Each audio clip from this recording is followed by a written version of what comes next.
今天处理一个刹车异响，车辆在行进过程当中踩刹车的时候发出吱吱的声音，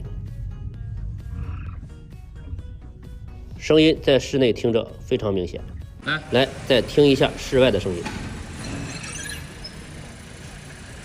声音明显来自刹车系统，可以判断就是刹车片和刹车盘之间的摩擦声音。为了提高刹车片的摩擦系数，提高制动效能，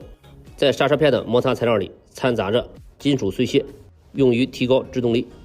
当金属碎屑的颗粒较大时，与刹车盘的摩擦就会产生噪音。一般的处理方法有两种，第一种，暴力制动，选择无人的道路，以最大的力量进行制动，目的就是磨掉较大的金属碎屑，去除噪音。